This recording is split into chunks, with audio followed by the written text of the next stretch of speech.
Boa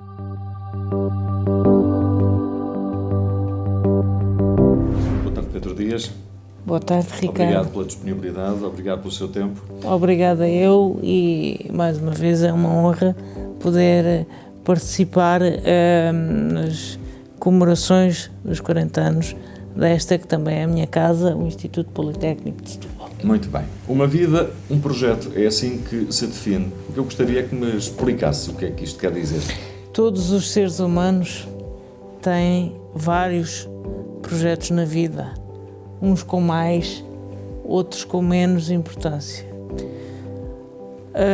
Dadas as minhas condições físicas, uma vez que sou uma pessoa portadora de uma deficiência motora, o meu projeto de uma vida é trabalhar pela inclusão de todos que, como eu, têm alguma limitação de ordem física e / ou mental. E esse meu trabalho não é só sob uma perspectiva da deficiência para a sociedade, é também sob a perspectiva contrária, da sociedade para a deficiência. Porque se é preciso que a sociedade civil entenda a deficiência como uma situação comum, também é preciso que a sociedade civil, que a deficiência, peço desculpa, entenda a sociedade civil e juntas colaborem para criar oportunidades. Muito bem. Nós já vamos então traçar alguns dos pontos em que se tem envolvido do ponto de vista profissional e do ponto de vista cívico. Gostava agora de lhe lançar assim, um desafio para irmos um bocadinho lá atrás. O Pedro é natural de onde? Lisboa. De Lisboa. E durante toda a sua vida foi lá onde esteve? Mas sou nascida e criada em Azeitão. Onde se encontra nesta altura também? É, exatamente. A sua infância foi em Lisboa? Azeitão. Em Azeitão? Sim. E quais são as memórias que vêm dessa altura? Muitas memórias do cheiro das tortas, do cheiro dos queijos, daquele tempo onde se podia andar à vontade na rua, com os amigos, jogar ao berlinde, jogar ao peão, ainda sou desse tempo. Mesmo eu, na altura, estando numa cadeira de rodas permanentemente, não deixei de viver a minha infância como qualquer criança. Numa altura em que, como disse, havia muita liberdade. E hoje sente que isso já não existe? As crianças de hoje em dia já não têm tanta liberdade como nós tínhamos. Então estão acorrentadas aqui? A tablets, a computadores, a uma internet que é muito boa para elas, mas também tem muita informação menos correta, e temos que lidar hoje em dia com estes desafios. O seu percurso na escola foi todo feito em Azeitão? O meu percurso na escola não foi todo feito em Azeitão. Posso dizer que tive que ir para Sesimbra, para a Maçã, porque há 30 e muitos anos as escolas, algumas escolas, ainda tinham receio de ter como alunos alguém com deficiência. Então os meus pais tiveram que procurar uma escola que já tivesse, digamos assim, tradição nessa área. E por isso fui para a Maçã, sim. E lá esteve até ter terminado? O quarto ano. O quarto ano? Sim. E o secundário? Onde é que aconteceu? Depois do quinto ao nono estive em Azeitão e o secundário estive novamente em Sesimbra, mas desta vez em Sampaio. Escola Secundária de Sampaio. Esteve sempre praticamente na Sim, mesma área sim, geográfica? sim. Esteve sempre relativamente Sim, próximo? sim. Como é que surge o seu interesse pela gestão de sistemas de informação? Surge porque eu desde muito pequeno que fui forçado a trabalhar com computadores, digamos assim. Fui forçado porquê? Porque eu tinha algumas dificuldades na escrita manual e então tive que trabalhar ou com máquina de escrever ou com computador. Então, com 5 anos comecei a mexer. Fui fazendo autodidatamente e depois surgiu esta licenciatura. Vamos lá atrás. O que é que conseguia fazer com 5 anos com essas maquinetas? Conseguia jogar, conseguia já fazer alguns programazinhos pequeninos,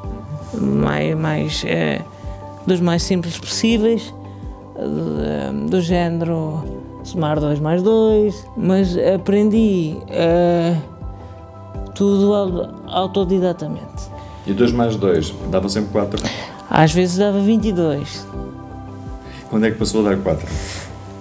Quando eu comecei a ter mais algumas noções e quando percebi realmente o que queria fazer, tanto em termos profissionais como em termos do meu verdadeiro e grande projeto de vida, que é trabalhar pela inclusão das pessoas com deficiência. Voltamos ao seu curso. Esta opção, gestão de sistemas de informação, foi efetivamente uma escolha ou foi o que na altura pôde acontecer? Não, foi uma escolha. Porque se nós trabalhamos sempre só com o que pode acontecer, nunca somos realizados. Eu sempre tive a felicidade de ter a percepção da realidade à minha volta e de ter tido a hipótese de poder escolher. Repare que o Politécnico tinha muitas opções a nível de licenciaturas. Eu também tenho um particular gosto pela área da comunicação e poderia ter facilmente escolhido outro tipo de licenciatura nesta área da comunicação. Mas, ponderando, por um lado, a dificuldade que eu, à partida, teria em arranjar emprego, ponderando também, como outro fator, a exponenciação que as tecnologias de informação já na altura estavam a ter no mercado, entendi que era a melhor opção. O que é que encontrou de mais gratificante na gestão de sistemas de informação? A hipótese de, enquanto consultor, enquanto gestor, nos podermos colocar ao serviço da comunidade e assim resolvermos problemas de ordem funcional e criarmos valor para as organizações com as quais colaboremos. Como é que se deu o seu início profissional? O meu início profissional deu-se numa empresa de elevadores, onde fiz o estágio e depois fiquei a trabalhar durante um ano na área funcional e foi a primeira experiência e foi muito gratificante. A docência quando é que surge? A docência é uma paixão recente. Eu sou atualmente professora no Colégio Atlântico, em Pinhal de Frades. Estou a dar aulas ao 12º ano nas áreas da multimédia e da programação. E como é que tem sido essa experiência? Tem sido uma experiência altamente positiva e que, como diz o povo, se Deus quiser, é para manter. Porque é muito bom podermos passar a nossa experiência e ajudar a formar jovens, não só do ponto de vista técnico, mas do ponto de vista humano também. Como é que tem sido a relação aluno, professor, aluno? No início, acredito que os meus alunos tenham tido alguma surpresa, mas com o passar do tempo e como sempre fui muito bem recebido, uma vez que o colégio me deu todas as condições para trabalhar, tem sido uma paixão gratificante e que é para manter, como já tinha E é dito. para manter também a relação que tem com a Universidade Sénior, já que também aí Exatamente. não tem apenas um público sénior, ou é exclusivamente sénior? Na Universidade Sénior de Azeitão é só em regime de voluntariado, portanto é uma coisa que faço por gosto e que é só para pessoas séniores. E o que é que lhes ensina? O que é que partilha com esse público? Partilho a minha experiência de vida, primeiro que tudo, e digo-lhes sempre, eles não estão ali apenas para aprender, estão ali para serem felizes. Eles já trabalharam, já tiveram uma vida de trabalho, agora estão ali para se divertir e para serem felizes. E essa felicidade eu passo-lhes através do beabá da informática. Do ligar, do desligar, do escrever, do imprimir, do ir ao Facebook, do ir ao Skype, falar com os netos. Não imagina o quanto é gratificante colocarmos uma simples conta de Skype e permitirmos que com essa conta de Skype, que para nós é muito simples, reforçarmos a ligação entre o avô e o neto. Eu, a primeira vez que pus um avô a falar com o seu neto via Skype, viam-se as lágrimas do avô a escorrer. Portanto, ficou emocionado. E disse-me: Pedro, obrigado por me mostrares o que a tecnologia pode fazer para me aproximar do meu neto. A tecnologia pode nos ajudar a quebrar a solidão destas pessoas. Algumas destas pessoas vivem isoladas, vivem muito sós, e o Facebook e o Skype são uma das únicas portas de contacto que têm com o mundo familiar, com os netos, e depois encontram amigos da escola, encontram amigos da tropa, reúnem-se. O Facebook tem muita coisa de menos positiva, mas a parte positiva do Facebook e das redes sociais é permitir reunir ou unir pessoas. Esse é o lado bom que gosta de ver nas tecnologias e de estimular nos outros também em relação ao seu uso? Este lado é o lado humano da tecnologia. É por este lado que a tecnologia tem que ir, na minha modesta opinião. É pelo lado de permitir o reforço do contacto humano e não o distanciamento. É pelo lado de permitir a inclusão e não a exclusão e a segregação. Isto porquê? Porque é que eu falei em inclusão e em segregação e em exclusão? Porque a tecnologia também pode ter um papel muito importante na vida das pessoas com deficiência. Pode-lhes permitir falar, pode-lhes permitir comunicar, pode-lhes permitir ter mais acessibilidade a serviços, a produtos. E uma das minhas grandes batalhas tem sido tentar convencer as empresas. É evidente que eu refiro-me a batalhas, entre aspas, e batalhas positivas. Tentar convencer as empresas a adotarem um cada vez maior grau de inclusão nos seus produtos e serviços. A convencê-las de que a deficiência e as pessoas com deficiência são consumidores como todos os outros e precisam de ter produtos e serviços que lhes sejam também acessíveis e, numa outra perspectiva, especialmente dedicados. E acha que as empresas estão sensíveis para essa integração e para essa mudança? É sim, eu não lhe posso responder a essa pergunta: quem sou eu? Se eu sou só uma pessoa. Mas na percepção? A minha visão é que, com o passar do tempo, a percepção da realidade por parte das empresas vai se alterando para melhor.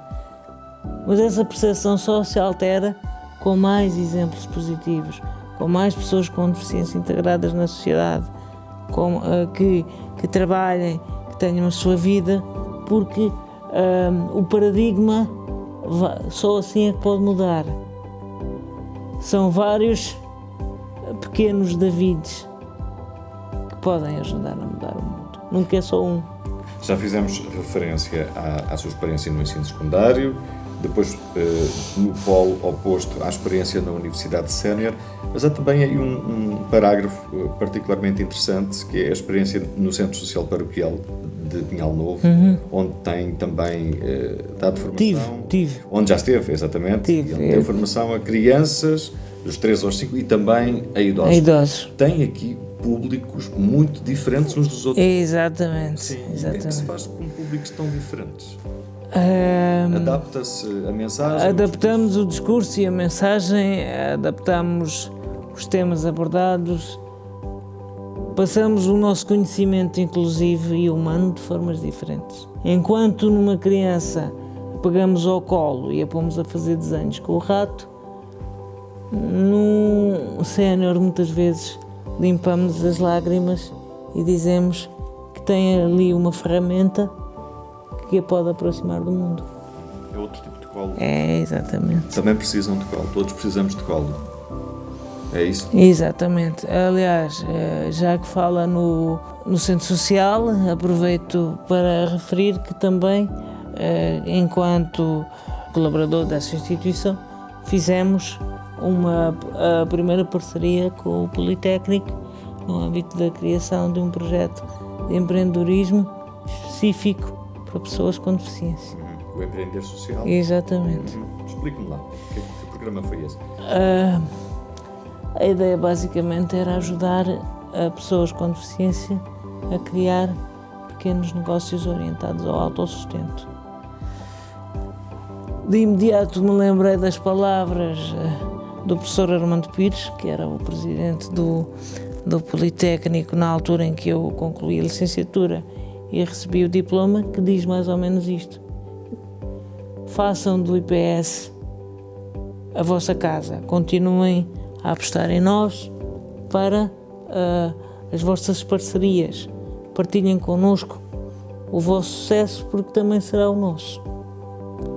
E desde que acabei o curso até hoje tem continuado a ser assim.